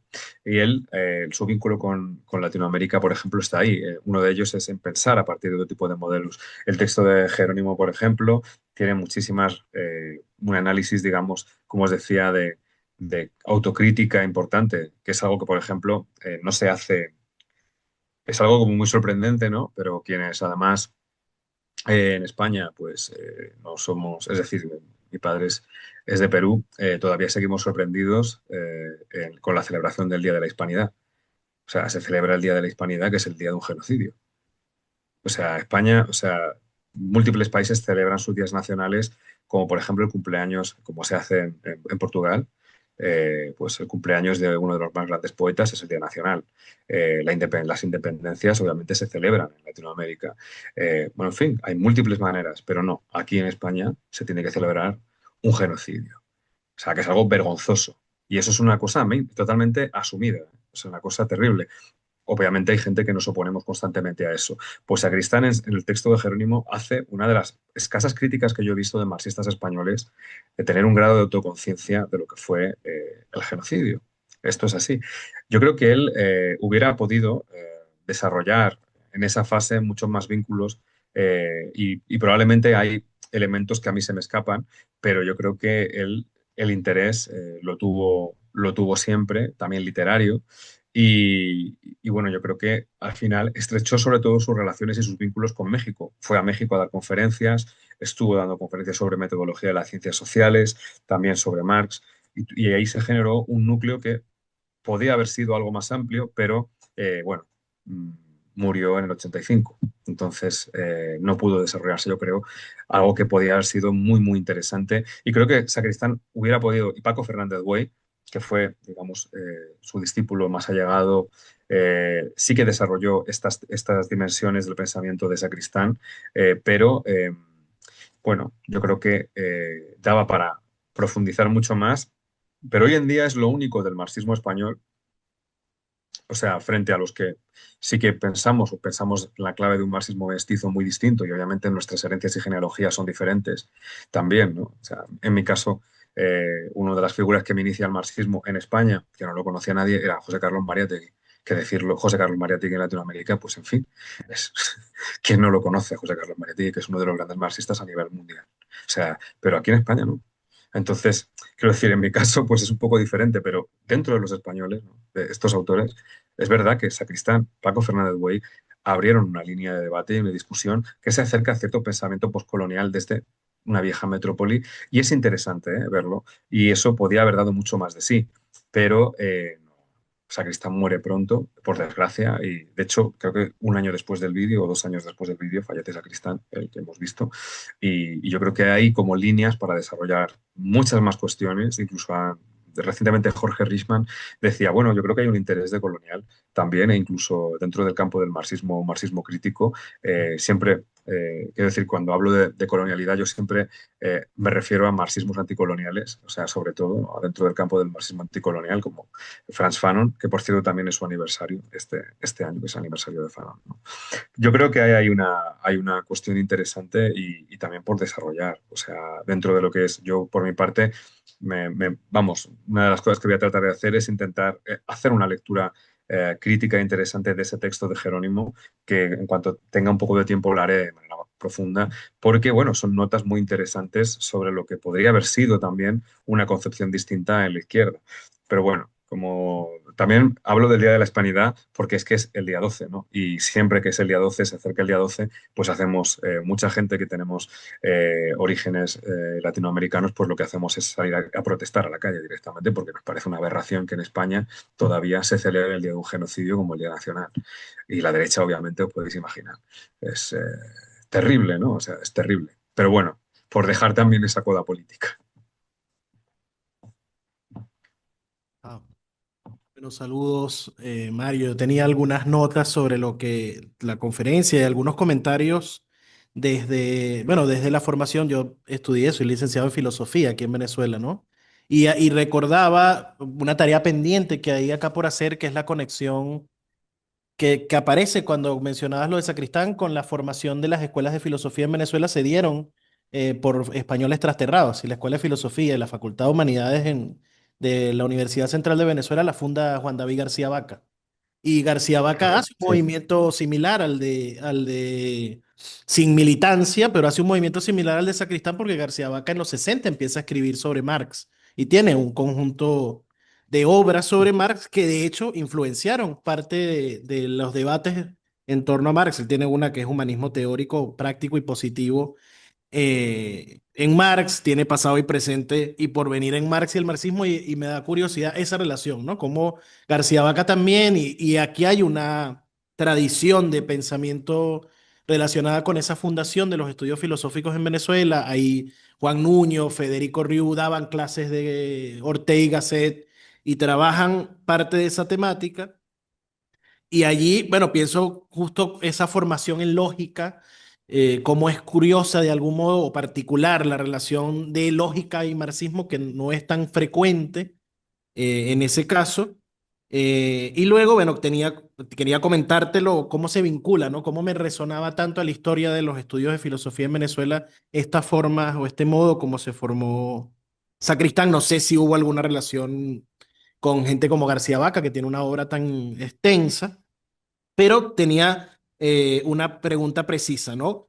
O en relación al tema ecológico, te preguntaría cuánto hay de lo que precisa Sacristán, o sea, qué identifica él en Marx que hayan identificado ahora posteriormente Logui o estos textos de Coey Saito y otras investigaciones más contemporáneas, si hay en Sacristán un adelanto ya a esa revisión sobre lo ecológico en Marx por un lado. Mm. Por otro lado, te preguntaría y comentaría también ese debate tan interesante sobre el tema del pacifismo y cómo él considera, tiene una mirada interesante sobre América Latina, porque cuando están participando en los movimientos pacifistas en los que encabeza Sacristán, bueno, hay las luchas, están las guerrillas, está la lucha armada en América Latina, está la guerra en Nicaragua, la guerra en El Salvador, Y entiendo por lo que leí que él tiene un comentario sobre eso, si tiene una visión sobre las diferencias entre el pacifismo dentro de Europa en el contexto de la Guerra Fría y las luchas armadas por la emancipación. Y es un debate muy álgido al interior del marxismo relacionado con eso. Y por último, por lo que comentabas, me parece muy importante a razón de toda esta reivindicación que hay ahora del hispanismo que utilizan a Gustavo Bueno y al materialismo político, tiene una reverberancia eso en redes sociales, toda esa reivindicación de un marxismo neocolonial prácticamente, nos parece sería más bien todo lo contrario a lo que tú planteas, parece tener una potencia sacristán precisamente para responder desde España a esa, bueno, a esa fuerza que tiene, esa popularidad que tiene ahora ese hispanismo. Yo diría que no es tan marxista realmente, pero intenta hacerse pasar por marxista cuando ya han pasado tantos debates sobre Marx. Pero bueno, sé que son varias cosas, pero me parecía interesante discutir un poco sobre eso. Nada, muchísimas gracias. Son cuestiones grandes, pero la verdad es que empezando un poco por el final, eh, claro, una cosa es Gustavo Bueno y otra cosa es Karl Marx. Entonces, hay sujetos que han cogido a Gustavo Bueno, han triturado a Marx a través de las categorías de Bueno y lo que están haciendo es una reivindicación absolutamente fascista de la hispanidad, porque lo que hay ahí básicamente es una visión, ¿cómo decirlo? Por una parte, imperialista, por otra parte, supremacista, por otra parte, y además vistiéndolo con conceptos de Marx que realmente no lo son y con donde Marx no tiene absolutamente nada que ver con eso. Solo hay que mirar los textos sobre el colonialismo y cómo evoluciona Marx en su percepción de lo colonial y cómo evoluciona a lo largo de su vida. Nada que ver con eso. Eso que se está haciendo ahí, obviamente, pues viene desde una tendencia, ¿cómo decirlo?, rojiparda, relacionada, sobre todo vestida de rojo, pero tremendamente vinculada a una ideología como por ejemplo la de Falange, ¿no? Una especie de concepción del panhispanismo paternalista absolutamente, vamos, ridícula desde mi punto de vista. O sea, no hay por dónde coger eso desde el campo del marxismo. Desde el campo del buenismo, bueno, justamente tiene un debate con Sacristán importante en un momento dado. Gustavo Bueno, igual que Sacristán, los dos provienen de Falange. La gran diferencia es que nunca dejó de ser un falangista Gustavo Bueno y Sacristán fue un comunista de verdad. Y aquí, bueno, hay un debate entre los dos sobre la filosofía, muy importante en España, donde, bueno, Gustavo Bueno acaba defendiendo la filosofía como una disciplina elaborada, una mentalidad tremendamente escolástica, vinculada con Wolff, también con Suárez, y donde Sacristán acaba diciendo que hay que disolver las facultades de filosofía y hacer institutos de investigación filosófica donde la gente tenga formación en otro tipo de saberes y al mismo tiempo luego pueda reflexionar sobre ellos. Visiones muy diferentes a muchos niveles y donde va a decir Sacristán, aquí no se puede enseñar filosofía, se enseña a filosofar, que es una cosa diferente. Se está en un estilo de pensamiento, se enseñan otras cosas, ¿no? Para que vean un poco las diferencias ahí. Claro, en mi caso, mi defensa, mi visión es absolutamente distinta a la de, por ejemplo, estos sujetos como Armesilla y otros tantos, ¿no? Eh, directamente a mí me parece, vamos, no solo, me parece que están en el campo del fascismo, para empezar. O sea, no me parece que estén en el campo de las luchas. Por otra parte, es un sujeto que no pertenece a la militancia social ni no ha pertenecido nunca, ¿no? Es un tipo que además está ahora mismo, vamos, en un lobby de ultraderecha. Entonces, en fin, que eso poco tiene que ver. Mi apuesta es por un marxismo mestizo, obviamente, por muchas cuestiones, porque pienso además que pensar hoy en día el marxismo en España, pero a nivel global, pasa por una reinterpretación de las fuentes del marxismo, donde además hay que romper con un eurocentrismo brutal que es muy limitado para pensar el mundo y sobre todo España, en fin, es una gota de agua en comparación con la riqueza en términos marxistas de América Latina a nivel global y bueno, en fin, esto es así, vamos, es una cosa que yo creo que hay que asumir claramente en España.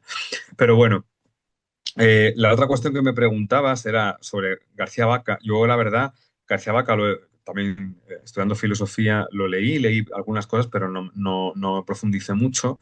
Yo no sé, pero puedo mirar qué tipo de vínculo pudo haber entre García Vaca y Sacristán, porque no, ahora mismo la verdad es que lo desconozco, pero sí que hay, por lo que me comentas, entre los estilos intelectuales, ¿no?, de García Vaca y Sacristán, como un cierto aire de familia, con ese trastierro, ¿no?, entre pues, la enseñanza de, claro, ¿qué enseñaba la gente que se transterraba y que se exiliaba? Pues enseñaba el autor fundamental en la época previa a la Guerra Civil, que era Ortega y Gasset. Y lo cierto es que Ortega y Gasset permitía algo que no permitieron otros autores, y era tocar una gran diversidad de temas con profundidad. Ortega es un pensador conservador a muchos niveles, pero su manera, digamos, de entender la filosofía era muy abierta y permitía explorar antropología, tecnología, la evolución de la economía. Y eso, pues, se hace consonante con cierto espíritu marxista, humanista, si se quiere, si alguien viaja un poco hacia la izquierda, ¿no? Hay como, puede haber, pero claro, a nivel político, pues bueno, Ortega tenía un punto muy elitista, obviamente, como se ve en la rebelión de las masas, y luego, por otro lado, su relación con el franquismo fue siempre bastante singular, vamos a decirlo así, ¿no? Otra cuestión que me proponías era, recuerdo estas dos, pero la de Koei Saito y otros autores también me comentabas. Yo creo que Sacristán deja de manera incipiente una reflexión, él analiza, saca de la obra de Marx algunas notas, tiene un texto, yo creo que hay que hacer referencia más o menos ahí, que es algo así como algunos apuntes ecológicos o algunas notas sobre cierta ecología en Marx y tal. Y él lo que hace es analizar algunos textos de Marx, algunas ideas de las que puede sacarse una visión ecologista del metabolismo entre el hombre y la naturaleza, del impacto del trabajo en la naturaleza y luego de cómo afecta también el trabajo, ¿no? Al hombre, ¿no? A la humanidad. Yo creo que hay, claro, no hay una lectura como la de Saito, es decir, tan específica a través de las obras, a través de esas contextualizaciones tan fuertes. Están las ideas, hay varias ideas que indican, apuntan para allá, pero no hay un desarrollo a ese nivel. Ahora bien, si nos fuéramos a Jorge Richman, nos fuéramos a otros discípulos de Sacristán, yo creo que veríamos ese compromiso ecosocialista y un pensamiento ecosocialista muy potente, que sí que se relaciona y aprende y bebe y dialoga con Saito, por ejemplo, ¿no? Entonces yo creo que ahí un camino abierto por Sacristán. Es un pionero en ese sentido, abre una puerta, pero claro, él pone, digamos, las bases, pero no puede desarrollar. De todas maneras, desarrolló mucho. Y luego, claro, la cuestión candente que planteas, yo no he leído textos de Sacristán en concreto sobre cuestiones de la guerrilla, ¿no? Pero Sacristán es un autor que acaba haciendo una antología de Ulrike Meinhof, que reivindica la lucha armada. Quiero decir, Sacristán era un tipo que yo creo que siempre tuvo una pasión bastante guerrillera a muchos niveles. No sé si en el sentido de que era un hombre, creo que era un tipo tan lógico como visceral, tenía ambas dimensiones. Al menos así lo cuentan algunas personas, a mí al menos eso me lo transmitió Jacobo Muñoz, ¿no? Era una persona lógica, pero al mismo tiempo con un nivel de pasión impresionante. Que reivindique a Ulrike Meinhof al final, yo creo que lo hace un autor que podría ser proclive a entender perfectamente que la lucha armada puede ser justificable, ¿no? En un contexto concreto. Eh, Su visión del pacifismo tiene que ver con la guerra nuclear, sobre todo. Y es una cosa que Thompson también saca, los comités para, digamos, el desarme, también para acabar con la energía nuclear, tiene que ver con la potencialidad del desastre.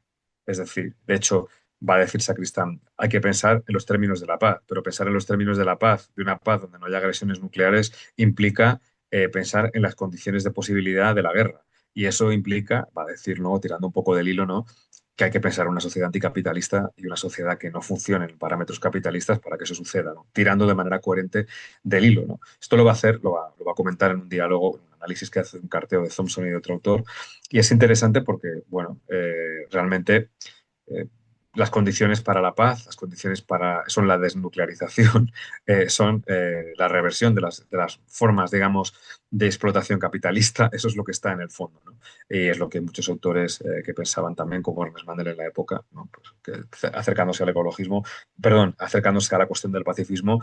Claro, es muy diferente acercarte a una visión del pacifismo liberal o un pacifismo pragmático que a un pacifismo que va a la raíz del problema. ¿Cuál es la raíz del problema? Pues las propias dinámicas de acumulación del capital y lo que provocan, ¿no? Sí, como...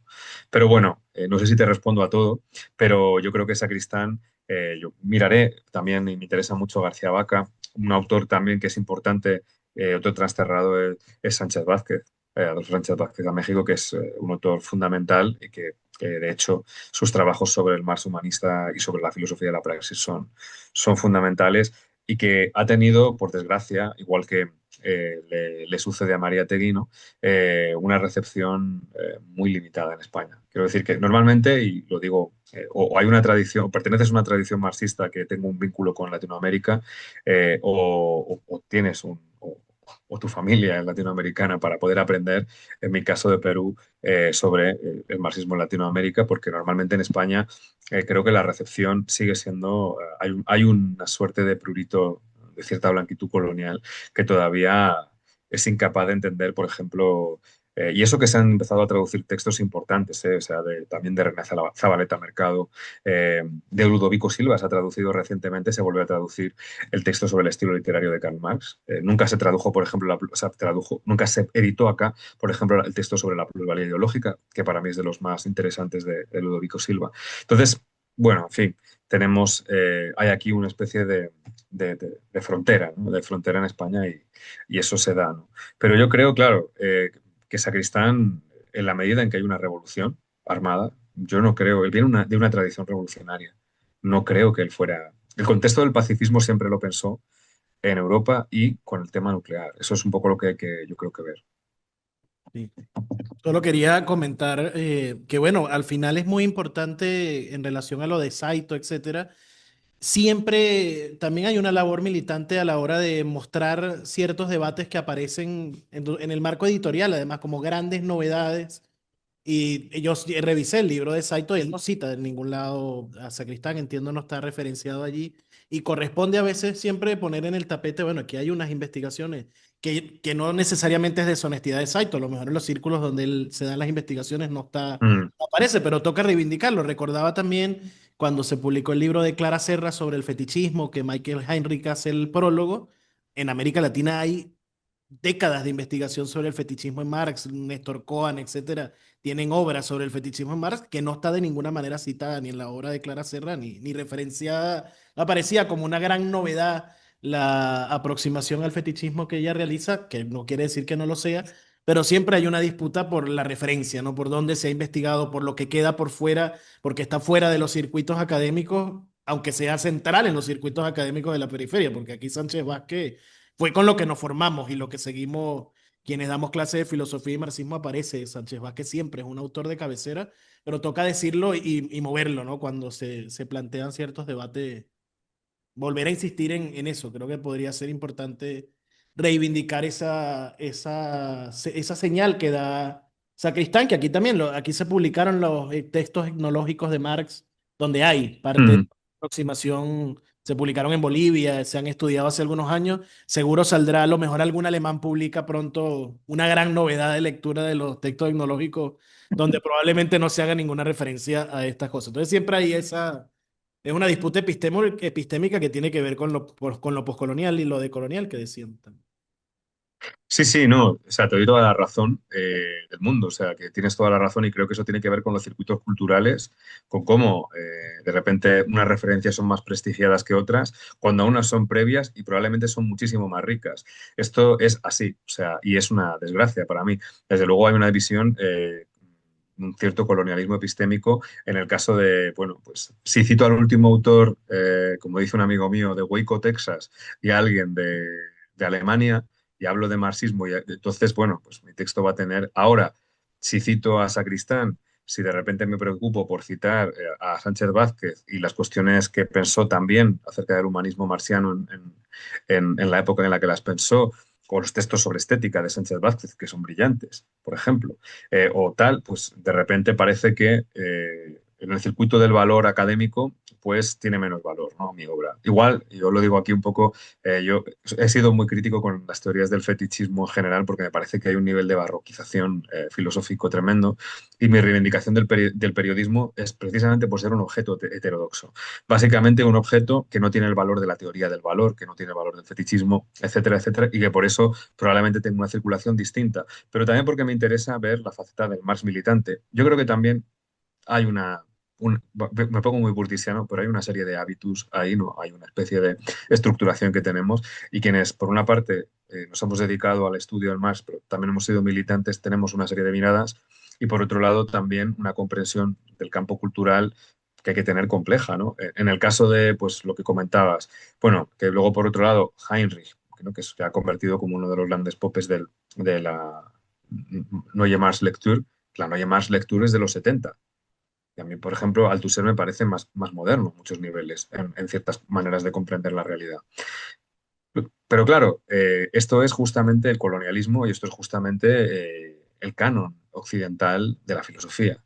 Tienes que citar a cierto tipo de autores para consagrarte porque sus objetos son los objetos que te permiten consagración. Si tú tienes una serie de citas y una serie de autores que no son centrales, otra cosa también está en el expolio epistémico. Es decir, ahora voy a ponerme a pensar desde de Mariátegui, siendo una persona que no tiene ni puñetera idea de la cultura peruana, hago esto tal, me leo tres cosas y me convierto en una gran especialista. Es decir, extractivismo puro y duro. Yo creo que es súper pertinente lo que acabas de decir y creo que es una cosa que deberíamos pensar también quienes buscamos romper este tipo de fronteras que son vergonzosas, por otro lado. O sea, acá en España nadie conoce a Ludovico Silva, por ejemplo. Nadie conoce prácticamente a René Zabaleta Mercado. No sé, o sea, ni a Bolívar Echeverría, etcétera, etcétera. O sea, es una cosa bastante flagrante. Bastante flagrante. Me están llamando por atrás, que creo que es mi hijo, que tiene que entrar a la habitación. Si quieren hablar un poco más, puedo irme a otra habitación y en 2 minutos charlamos, como ustedes quieran. No, no, Mario, no, para nada, hermano. No, vale, muchísimas gracias por todo tu tiempo, bueno, por la lucidez de tus reflexiones bueno, y pendiente, mira, aprovecho para agradecerle públicamente a Marisa Bertone por haber hecho Sí, eh, Marisa. por haber hecho posible este encuentro, este feliz encuentro y no, no, de nuevo, Mario, muchísimas gracias, hermano, y nos mantenemos en contacto a ver qué otra cosa hacemos en el futuro próximo. Te mando un fuerte Sí, abrazo, hermano. yo encantado, Reinaldo, y un placer estar con ustedes acá. Ha sido maravilloso y el debate, la verdad que podríamos estar debatiendo y debatiendo. Ojalá se pueda dar algún día de manera presencial y podamos vernos y poder conversar. Muchas gracias, ha sido un placer estar con ustedes y nada, nos vemos pronto, espero. Seguro, seguro, un abrazo. Abrazo.